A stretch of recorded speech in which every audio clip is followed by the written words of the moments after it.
whatever was filled so far, that will come as a review, and you have an opportunity to check, recheck and cross check. And once everything is done, you confirm, and then the next part is to pay the fee. So friend, this is my YouTube channel, and you can see there is a tool called copyright, and I'll tell you why I'm showing this. Just a small story. Whenever I make a good content, I would see that within few days, someone else who has much more subscriber would just go lift shift and make their own content. And here in YouTube, they have this beautiful tool where they show you how much of your content actually matches. And then you can just go and ask for removal. And that way YouTube is making sure that the original content creators' work is protected. Now, if you're not in space like YouTube, then you might be in for a challenge. For example, if you're a creator like musician, author, artist, filmmaker, photographer, designer, or even playwright. So in that case, you may want to go for filing a copyright. And this is what I'll show in today's video, how you can do that in Canada. For that, first you have to log into the government website and you would need a GC key. I have made a separate video on how to create GC key. If you have not done that, you can look at that. I'll skip this part and go directly to the website. Once I have logged in, I'll show you how the page looks like. So you log into GC key, you will come to this page, and as you can see, this is copyright e-filing. Any application you file, that detail will be here. How many are in work in progress, if you have anything in the cart. As we fill the application, you'll get to see that. Transaction history, online help if you need anything, and problem to report. Okay. So to file a copyright application, basically there are two methods.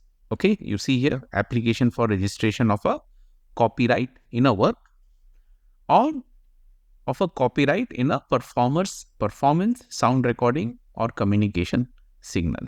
So we'll get to see both the application. And in my case, I'm doing a copyright for a software program application which I have developed to help with the decision-making process using the artificial intelligence. So you'll get to see how I'm doing that. Again, in your case, since it is case-to-case basis, you will have to go through your detail in the application form. I'm showing you how the application form looks like, what are the fees, those details you will get to see. So let's click here.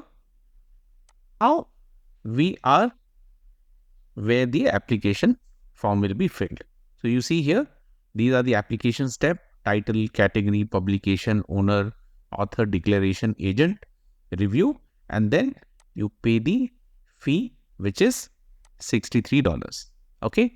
So basically, title of work has a restriction of 255 character. So let me type it down. Title is written, and then click next. When you click next, it comes to the category. Okay. Whatever is shown here, these are mandatory section. So once we go to category, in this category section, you will choose the category to which you belong to. This could be one or more. Okay. So for example, in my case, it's just going to be literary because it's a computer program. So you will have to read through this and select the option, what is there in your case.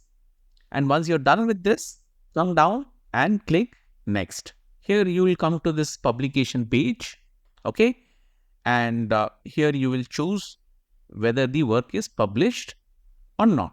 So if you select yes, you will be asked a question. Okay. Date of first publication, place of publication, that is country, city, province, and then you can click next.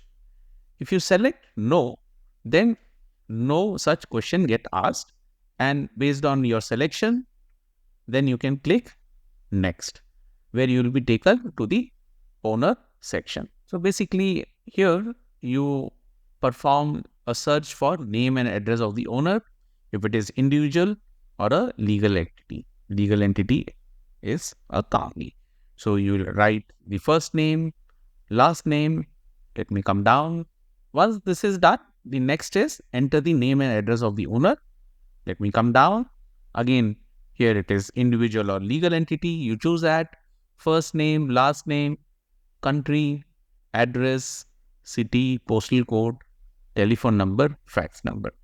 These are straightforward things. Then, of course, email address, and you select if the owner is also an author. So in my case, I will select that and then save and click next. Here in the declaration section, you select whichever is applicable in your case. Just go through this. I'm selecting all four. Okay. And this is a required field. Once that is done, you click next. And this is the agent section. In my case, I'm selecting no. I don't want to appoint an agent for this application. So once I do that, click next. You will have to see if you want an agent or not. You can read this section. Once I click next, whatever was filled so far, that will come as a review, and you have an opportunity to check, recheck and cross-check. And once everything is done, you confirm. And then the next part is to pay the fee. It's a straightforward thing, how to pay fee. I'm sure you would have done this online. So you just go enter your card detail. And once you are done with your card payment, your application process is complete. Now, in case you need any online help, you can come to this online help section and then you can see what help do you need. And that finishes the first method. Now let's look at the second method. I'll try to make it fast. Once you click here, so we come to this title page where we have to enter the title of subject matter as we did previously. And there is again, you can see limitation of 255 character. So once that is entered, the next part is subject matter. Here, this part is again different from the first one. You see here, subject matter type, performer's performance, sound recording, communication signal. So you choose whichever is applicable in your case, then click next. So this owner section is very similar to the previous application. Okay, so you can do your search of owner type, individual or legal entity. And then once that is done, let's come down. You enter the name and address of the owner. Okay, so I'll not go over it in detail. Once that is done, you come, save and click next. Here in the declaration section, you have 3 here instead of 4, what we saw previously. So just go over it and select whichever is applicable in your case. Okay, it could be one or all, whichever is applied in your case, you do that and then click next, which is an agent part. If you are going with an agent, agent's credential will have to be entered.